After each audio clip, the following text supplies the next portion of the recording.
사실은 제가 책을 굉장히 좋아했어요. 그러니까 중고등학교 때도 사실은 시험 기간 때 공부 안 하고 소설책 읽고, 그다음에 사실 직장 다닐 때도 그 예전에 말하면 이렇게 사무실로 책 배달하는 그런 서비스가 있었어요. 그런 회원에 가입해서 꾸준하게 사실은 책을 읽었었어요. 근데 이제 30대 되니까 사실 여러모로 직장이 너무 바쁘다 봐서 책을 사실 멀리 하긴 했는데, 큰애 나면서 다시 육아 서적이나 우리 아이를 어떻게 책 읽을까 하는 거에 대해서 다양한 책을 사실 읽었어요.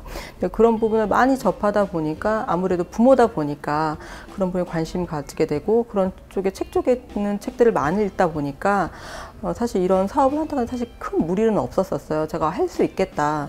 그리고 사실은 또 제가 어렸을 때 꿈이 사실 도서관 사업 사서 하는 게 사실 꿈이기도 했거든요. 근데 그런 거 맥락했을 때 좀 길게 돌아오긴 했는데, 그래도 아이를 키우면서 이런 사업을 하는 게, 그리고 저의 적성하고 또 제가 책을 좋아하는 부분들하고 맞아 떨어진 것 같아서 선택하게 되었습니다. 사실 제 아이를 영재로 키우려고 해서 책을 읽힌 건 아니고요. 제가 책을 좋아하니까 당연히 우리 아이도 책을 읽혔는데, 그게 이제 10년이 쌓이다 보니까 그게 놀라운 효과가 있다라는 거를 저는 사실을 몸소 느꼈고요. 근데 그런 경험들을 이제 어머니들이 사실 궁금해 많이 하세요. 어떻게 읽혔나. 근데 사실은 제가 제 경험을 얘기한다고 해도 제 아이의 경험이 사실 모든 아이한테 맞진 않아요. 왜냐면 저희 아이는 여자이고 차분한 성격이긴 했지만, 또 다른 남자아이들은 또 활발하기도 하고 또 집중하지 못하는 부분들도 있고 또 호기심이 많은 친구들도 많고, 그래서 다양한 부분인데 그 부분을 어떻게 접근하냐가 중요한 부분인 것 같아요. 근데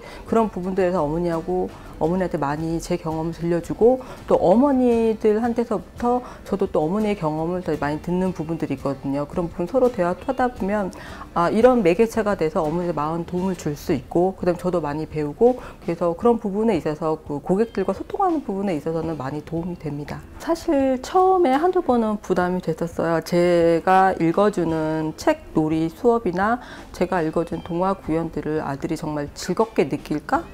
아니면 재밌어 할까?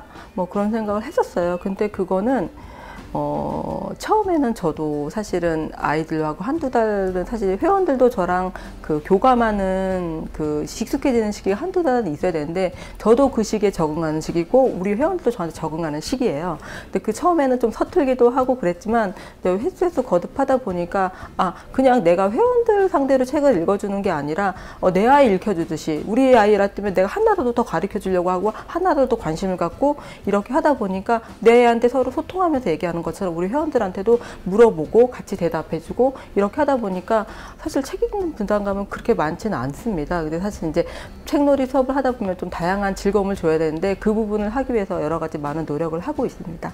다양한 그 책놀이 지도 과정, 그 다음에 독서 지도사, 그 다음에 또한 더불어서 제가 개인적으로 매일매일 책을 읽습니다. 우리 아이들 읽어주기 위해서. 요즘에도 이제 아이들을 매주 요일을 번갈아 가면서 연령별로 책을 읽어주는데, 사실은 제가 책을 모르고서는 아이한테 책을 이해시킬 수가 없습니다. 근데 그런 부분을 위해서 매일매일 한두 권씩 읽고, 저도 똑같이 역할극도 한번 해보고, 이런 부분이 어떤 실질적인 부분을 노력을 많이 하고 있거든요. 그리고 또 더불어서 요즘에 인터넷 시대지 않습니까? 인터넷에서 많은 정보를 해서 그걸 우리 아이들한테 좀 더 많은 정보 지식, 그 다음에 책을 이해시키는 방법에 대해서 스스로 배우고 있습니다.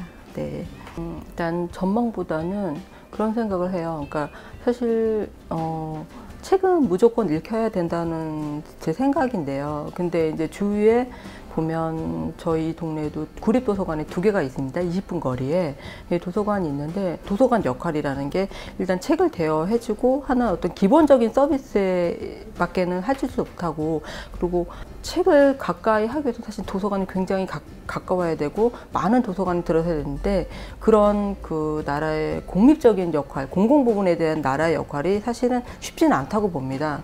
그래서 저희가 어쨌든 이 민간 부분에 있어서 물론 저희는 책 읽어둔 도서관도 있고 다른 뭐랄까 책 대여점도 많이 있는데, 그런 부분들이 어떤 공공 부분에서 해보지 못하는 책의 중요성, 책의 역할, 그 다음에 어떤 이 책을 많이 읽으면 어떤 학습적인 부분에까지 어떤 도움을 주지 않을까 하는 게 제 생각이고요. 이러다 보면 이런 책에 대한 문화에 대한 사업이 어떤 공공 부분에 대한 그 책 문화에 대한 그 인식에 대한 부분이 높아지다 보면 결국에는 책은 당연히 빌려보고 사봐야 되고 한다는 그런 선진국의 문화를 받아들일 시기가 멀지 않았다고 봅니다. 제가 볼 때는. 그래서 그런 부분의 역할들을 어떤 공공 부분의 나라에서 하는 부분이 아니라 민간 차원에서도 당연히 해야 하는 부분이기 때문에 앞으로 사업은 밝다고 저는 생각됩니다.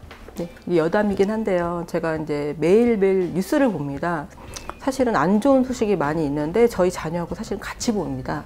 근데 그런 그 안 좋은 소식을 볼 때마다 진짜 인성 부분, 그리고 부모들이 예전에는 대가족에서 살다 보면서 그러니까 어떤 할아버지, 할머니, 어머니, 아버지 많은 어떤 그 말씀으로 인해서 인성이나 예절을 배웠는데 요즘은 사실 그런 기회가 없다고 봐도 무방할 거예요. 그래서 그런 부분의 역할들이 결국 대체 좀 책이라고 저는 생각을 하거든요. 근데 그런 부분이 꼭 필요한 부분인데 왜 부모들은 간과하고 있을까라는 생각을 많이 하게 되고요.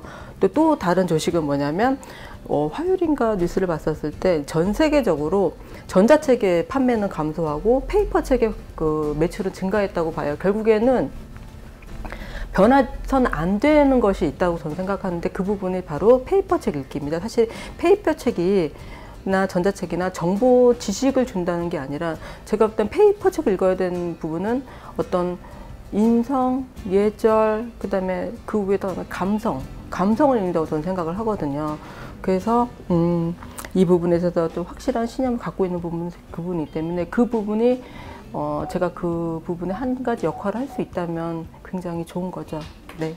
뭐 꿈이지만 모든 아이들이 이제 도서관 방문을 편하고 자유롭고 당연히 해야 된다는 당위성이란 인식을 가졌으면 좋겠습니다. 사실은 요즘 어머니들이 뭐 스마트폰, 그 다음에 전자책, 그 다음에 뭐 다양한 게임 문화, 아니면 놀이문화에 너무 집중하다 보니까 사실 정서적인 안정이나 이런 걸 사실 못 해주는 게 있는데요.